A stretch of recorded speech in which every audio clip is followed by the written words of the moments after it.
ఓం నమః శివాయ. ఓం నమో నారాయణాయ. ఓం శ్రీ స్వర్ణాకర్షణ కాల భైరవాయ నమో నమః. నరదృష్టి నివారణ కాల భైరవాయ నమో నమః. ఓం సూర్య అరిష్టేతు సంప్రాప్తే సూర్య పూజాంచ కారయేత్. సూర్య ధ్యానం ప్రవక్ష్యామి ఆత్మదోషపీడోప ఉపశాంతయే. హరి ఓం. మా ఛానల్కి స్వాగతం. చూస్తున్న వీక్షకులకు ప్రేక్షకులకు ప్రియ కాళభైరవ భగవద్బంతులకి స్వాగతం పలుకుతూ మమ్మల్ని ఎంతగానో ఆదరిస్తూ ఉండబడినటువంటి ప్రియ సోదరీమణులకు అందరికీ కూడా సనాతన ధర్మ వీక్షకులకు సంరక్షకుల అందరిపైనను రథసప్తమి అనగా సూర్యుడి యొక్క జయంతి సందర్భంగా అందరికీ నిండు నూరేళ్ల ఆయురారోగ్యాలను ప్రసాదించాలని, ఎవరికి కంటి సమస్యలు, దేహ సమస్యలు, ఆత్మ సమస్యలు, అనారోగ్య సమస్యలు వాళ్ళకు రాకుండా సంపూర్ణ ఆయురారోగ్యాలు ప్రసాదించాలని సూర్య భగవానుని వేడుకుందాం. 16వ తారీఖు 2వ నెల 2024 నుండి 29/2/2024 వరకు పుట్టినటువంటి వారందరికీ కూడా ముందస్తుగా జన్మదిన శుభాకాంక్షలు. గతంలో వివాహం చేసుకున్న వారికి వివాహ వార్షికోత్సవ శుభాకాంక్షలు. ద్వాదశ రాశుల్లో గ్రహ గమనాన్ని ఒకసారి వీక్షింపచేద్దాం. మేషరాశిలో గురు సంచార స్థితి, కన్యరాశిలో కేతు సంచార స్థితి, మకర రాశిలో కుజుడు, బుధుడు మరియు శుక్ర సంచార స్థితి, కుంభరాశిలో రవి మరియు శని సంచార స్థితి, మీనరాశిలో రాహు సంచార స్థితితో ద్వాదశ రాశులలో గ్రహ గమనాలు ఫిబ్రవరి ద్వితీయార్థంలో ఈ విధంగా ఉన్నాయి. అలాగనే 21వ తారీఖున బుధుడు కుంభరాశిలోకి సంచారం చేయడం వల్ల అక్కడే ఉండబడినటువంటి రవి భగవానుడితో బుధుడు కలిసి ఉండడం వల్ల బుధాదిత్య రాజయోగము అంటారు. ప్రభుత్వ ఉద్యోగం ప్రయత్నం చేసేటువంటి వారికి ఇది చాలా మంచి కాలము అని చెప్పి గమనించాలి. కన్యరాశి వారు రథసప్తమి సందర్భంగా రవి భగవానుడి యొక్క ఆశీస్సులు ఎలా పొందాలో ఈ వీడియోలో సవివరంగా సంపూర్ణంగా తెలుసుకుందాం. కన్యరాశిలో ఏ నక్షత్రాలు వస్తాయనగా ఉత్తరా నక్షత్రంలోని 2, 3, 4 పాదాలు, హస్తా నక్షత్రంలోని 4 పాదాలు, చిత్తా నక్షత్రంలోని 1, 2 పాదములు కలిపితే కన్యరాశి. కన్యరాశి యొక్క అధిపతి బుధుడు. చాలామందికి పుట్టినటువంటి కాల సమయంలో డేటా బర్తులు లేనటువంటి కారణం వలన పేరు యొక్క మొదటి అక్షరాన్ని అనుసరిస్తూ ఆ రాశిని తెలుసుకునే ప్రయత్నం చేద్దాం. ఏ అక్షరానగా టో, పా, పి, పు, ష, అణ, ఠ, పే, పో అక్షరాల వారందరూ కూడా కన్యరాశి జాతకులే. కన్యరాశి యొక్క అధిపతి బుధుడు.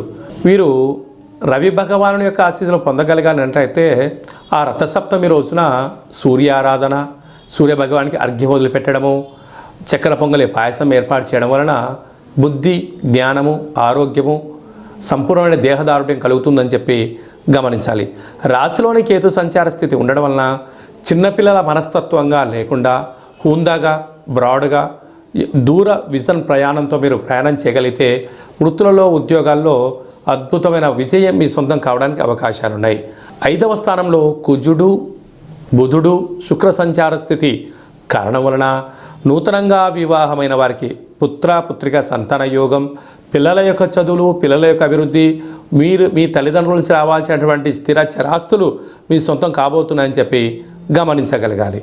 6వ స్థానంలో ఏడాది తర్వాత రవిచేత శని భగవానుడు సంచారము చెయ్యడం వలన రుణ సమస్యలు, రోగ సమస్యలు, శత్రు సమస్యలు పొంచి ఉన్నాయి. ఆయుధాలతో, పంచభూతాలతో దయచేసి చెలగాటం ఆడవద్దు.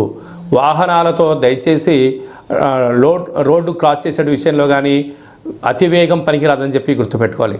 7వ స్థానంలో రాహు సంచార స్థితి ఉండడం వలన నూతనమైన వ్యాపార కార్యకలాపాలు ప్రారంభించిన కాల సమయంలో మీకు తెలిస్తేనే మీరు పనిని ప్రారంభించండి, తెలియకపోతే సలహాలు తీసుకోండి. అష్టమంలో గురు సంచార స్థితి ఉండడం వల్ల అంతా నాకు తెలుసు, నీకేం తెలుసు అనేటువంటి భ్రమలో ఉండేదానికన్నా నాకు ఏమీ తెలియదు, నేను తెలుసుకొని చెయ్యాలి అనే కార్యక్రమాన్ని మీరు ఎప్పుడైతే ప్రారంభిస్తారో మీకు ప్రశాంతత, ధనం, సమయం 2 వృధా కాకుండా ఉండే పరిస్థితి ఉంటుందని చెప్పి గమనించాలి. హోటల్ వ్యాపారాలు, పచ్చళ్ళు, తినుబండారాలు, స్వయం వృత్తులు, గృహ భవన నిర్మాణ కార్యక్రమం చేసేటువంటి వారందరికీ ఇది చాలా మంచి కాలము అని చెప్పి గమనించాలి. ఫిబ్రవరి మాసంలో 16వ తారీఖు నుండి 29వ తారీఖు వరకు ముఖ్యమైనటువంటి పండగల గురించి క్లుప్తంగా సవివరంగా సంపూర్ణంగా తెలుసుకుందాం. 16వ తారీఖున మాఘమాస శుద్ధ సప్తమి, రథసప్తమి కనుక సూర్య భగవానుడి యొక్క ఆరాధన, సూర్యారాధన చేయడం, సూర్య భగవానుడికి అర్ఘ్యం వదిలిపెట్టడము, మనము స్వామివారికి ఆసనాలు ముద్రలు వేయడం వలన సంపూర్ణ ఆయురారోగ్యాలు మనకు ప్రసాదించడం జరుగుతుంది. అంటే కేవలం ఈ రథసప్తమి రోజే కాకుండా ప్రతిరోజు సూర్య నమస్కారం చేసుకోవడం, ప్రతిరోజు ముద్రలు వేయడం, ఆసనాలు వేయడం వల్ల సంపూర్ణ ఆయురారోగ్యాలు ఉంటాయని చెప్పి గమనించాలి. 17వ తారీఖున మాఘమాస శుద్ధ అష్టమి శనివారం కృత్తికా రోహిణి నక్షత్ర సందర్భంగా అసితాంగ కాళభైరవ స్వామిని పూజించాలి. 24వ తారీఖున మాఘ పూర్ణిమ, మాసానా మాఘమాసం అంటారు. మాఘమాసంలో పూర్ణిమకు చాలా ప్రత్యేకత ఉంటుంది. నదీ స్నానము, సముద్ర స్నానము, దానము యోగదాయకము. అలాగనే మనకు 27వ తారీఖున మాఘమాస బహుళ అష్టమి మంగళవారం. ఈ 3 అంటే శుద్ధాష్టమి, బహుళాష్టమి, పూర్ణిమ, ఈ 3 విశిష్టమైన పండుగలంతా కూడా ఫిబ్రవరి నెలలో ద్వితీయార్థంలో రావడం వలన అసితాంగ కాళభైరవ స్వామి వారిని పూజించడం వలన సంపూర్ణమైన అష్ట కష్టాలు తొలగిపోతాయి, అష్ట ఐశ్వర్యాలు కలుగుతాయని చెప్పి గమనించాలి. కనుక కాళభైరవ స్వామి నామస్మరణ, ఇంట్లో కూష్మాణ దీపము, కాళభైరవ దీపము, ముడుపు కట్టడము యోగదాయకం. అవన్నీ కుదరనటువంటి పక్షంలో ఈ కింది నెంబర్ సంప్రదించినట్లయితే మీ పేరుపైన భగవంతుడికి అర్చన, అభిషేకము, హోమము, కూష్మాండ దీపము మీకు చేయించి వీడియో కాల్ ద్వారా చూపించి ప్రసాదాన్ని కూడా మీకు పంపించడం జరుగుతుందని చెప్పి గమనించాలి. ఇంకనూ మనం విజయం సాధించగలగాలి అన్నట్లయితే ఈ యొక్క పాత్ర కంచు పాత్ర అంటే మనకు రాసులు 12 ఎలా ఉంటాయో 12 రాసులను ఇందులో అచ్చు వేయడం జరుగుతుంది. అంటే ఈ యొక్క పాత్రను ఇంట్లో పెట్టుకొని ప్రతిరోజు మనం ఏం చేయగలగాలి అన్నట్లయితే ఓం కాళభైరవాయ నమః అనేటువంటి మంత్రాన్ని ఉచ్చరింపచేయాలి. అనగా కాలాన్ని శాసింపజేసే శక్తి కాళభైరవుడు భగవంతుడు ఉంటుంది. ఉదయము, మధ్యాహ్నము, సాయం, సంధ్య, నిశారాత్రి ఎప్పుడు పిలిస్తే అప్పుడు పలికే ఏకైక భగవంతుడే కాళభైరవ స్వామివారు. కాళభైరవ స్వామివారిని పూజించడం, స్మరించడం వల్ల సకల భూత ప్రేత పిశాచ సకల దుష్టగ్రహాలు, నరదృష్టి గ్రహాలు, సంపూర్ణమైనటువంటి అష్ట కష్టాలను తొలగిపోయి అష్టైశ్వర్యానికి స్వాగతం పలకడము, సకల ప్రయోగాలు, దుష్ట ప్రయోగాలు కూడా తొలగిపోతాయని చెప్పి గమనించాలి. ఈ పాత్ర వలన ఉపయోగం ఏమిటయ్యనగా ఓంకారనాదము శబ్దం రావడము, కాళభైరవ స్వామికి స్మరించడం వలన మానవుని యొక్క దేహంలో ఉండబడినటువంటి షట్చక్రాలు వికసింపచేసి దరిద్రము పోయి అదృష్టం కలుగుతుందని చెప్పి గమనించాలి. ఒక్కసారి ఈ యొక్క పాత్ర ద్వారా ఎలా శబ్దం వస్తుందో ఒకసారి వీక్షింపచేద్దాం.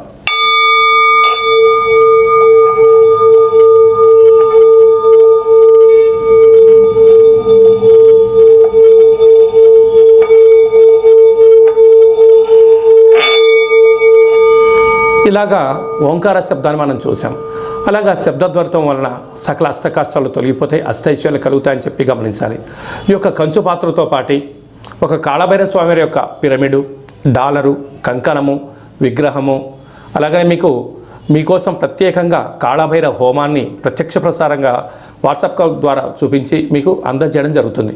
మీ పేరుపైన కూష్మాండ దీపం కూడా పెట్టడం జరుగుతుంది. ఆసక్తి గలవారు ఈ కింద నెంబర్ని సంప్రదించవచ్చు. అలాగే మీ వ్యక్తిగత జాతకం తెలుసుకోవాలనుకుంటున్నారా? మీరు పుట్టినటువంటి తేదీ, నెల, సంవత్సరం, పుట్టిన సమయం రాసి పంపించినట్లయితే 100 సంవత్సరాల జాతకాన్ని రాసి పంపించి మీరు పుట్టినప్పుడు గ్రహ గమనాలు ఎలా ఉన్నాయి, ప్రస్తుతం ఎలా ఉంటున్నాయి, రాబోయే కాలం ఎలా ఉంటున్నాయో సవివరంగా సంపూర్ణంగా మీకు తెలియజేయడం జరుగుతుంది.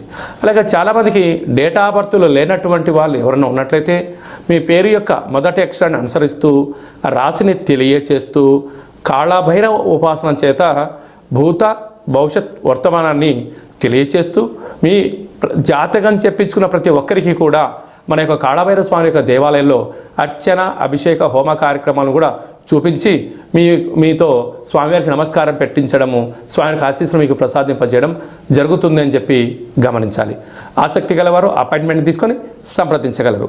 అలాగే మీ అబ్బాయికి కానీ అమ్మాయికి కానీ ఎంత ప్రయత్నం చేసినా వివాహం అవ్వడం లేదా, ఎందుకు అవ్వట్లేదో తెలుసుకొని వచ్చినటువంటి జాతకము, వధూవరుల జాతకాలు, జాతక పొంతన చూసి వీరికి వివాహ యోగము, సంతాన యోగము, ఎలాంటి యోగాలు ఉన్నాయో తెలియజేయడం జరుగుతుంది. అలాగే గతంలో వివాహమైన దంపతులు తరచూ గొడవ పడుతున్నారా? వారి జాతకంలో కానీ పేర్లో కానీ ఏమైనా స్వల్పమైన మార్పులు చేయడం వలన వాళ్ళు పార్వతీ పరమేశ్వరులాగా కలిసి ఉండేటువంటి ఆధ్యాత్మిక సలహాలు, సూచనలు కూడా ఇవ్వడం జరుగుతుంది. అలాగనే మీకు అబ్బాయి కానీ అమ్మాయి కానీ పుట్టినప్పుడు ఎలాంటి పేర్లను పెట్టాలో మీకు తెలియజేయడం కూడా జరుగుతుంది. చాలామందికి కాళభైరవ మంత్ర సాధన ఎలా చేసుకోవాలి, కాళభైరవ స్వామికి ఆశీస్సులు ఎలా పొందాలి అనుకుంటున్న వారందరికీ కూడా మన యొక్క దేవాలయంలో కాళభైరవ స్వామి యొక్క మంత్ర ఉపదేశం ఇవ్వడము, కాళభైరవ స్వామి యొక్క ఆశీస్సులు ఎలా పొందాలో సవివరంగా సంపూర్ణంగా తెలియజేయడం జరుగుతుంది. అనేక మందికి మీరు పుట్టినటువంటి రోజున, మ్యారేజ్ డే రోజున మీరు అర్చన అభిషేకం చేయించుకోవాలనుకుంటున్న వారందరికీ కూడా మన యొక్క కాళభైరవ స్వామి యొక్క దేవాలయంలో మీ పేరు పైన స్వామివారికి అభిషేకము, అర్చన, కాళభైరవ హోమం కూడా చేయించడం జరుగుతుంది. అలాగే అన్నప్రసాద వితరణ కూడా చేయడం జరుగుతుంది. ప్రధానంగా అందరికీ వ్యక్తిగత నరుడు యొక్క దృష్టికి నల్లటి నాపర ఎలా బద్దలు అవుతుంటుందో మీ అందరికీ కాళభైరవ స్వామి వారి యొక్క రుద్రాక్షని మీకు నరదృష్టి నివారణ ప్రసాదంగా పంపించడం జరుగుతుంది. కనుక ఆసక్తి గలవారు ఈ కిందమును సంప్రదించి నరదృష్టి రుద్రాక్షను సంపాదించి ఆ యొక్క దుష్టగ్రహాన్ని దూరం చేసుకొని అదృష్ట లక్ష్మికి స్వాగతం పలకగలరు. అందరిపైనను కాళభైరవ స్వామి యొక్క ఆశీస్సులు, ఖచ్చితంగా కాళభైరవ స్వామికి ఆశీస్సులు ఉండాలని కోరుకుంటూ ఆశీర్వచనం. ఓం కాళకాలాయ విద్మహే కాళాతీతాయ ధీమహి తన్నో శ్రీ స్వర్ణాకర్షణ కాళభైరవ ప్రచోదయాతు. అందరికీ నరదృష్టి నివారణ కలగాలని, అందరికీ చల్లని చూడు ప్రసాదించాలని కాళభైరవ స్వామి వేడుకుందాం. ఈ వీడియో మీకు నచ్చినట్టయితే లైక్ చేయండి, షేర్ చేయండి, మా ఛానల్ని సబ్స్క్రైబ్ చేసుకోండి, పైన ఆల్ అనే బటన్ కూడా తెలియచేయండి. ఈ భక్తి సమాచారాన్ని మీరు ఎవరి గురించి ఆలోచన చేస్తున్నారో, మీ క్షేమం గురించి ఎవరు ఆలోచన చేస్తున్నారో ఈ భక్తి సమాచారాన్ని చేరవేసి కాళభైరవ స్వామికి ఆశీస్సులు కూడా పొందగలరు.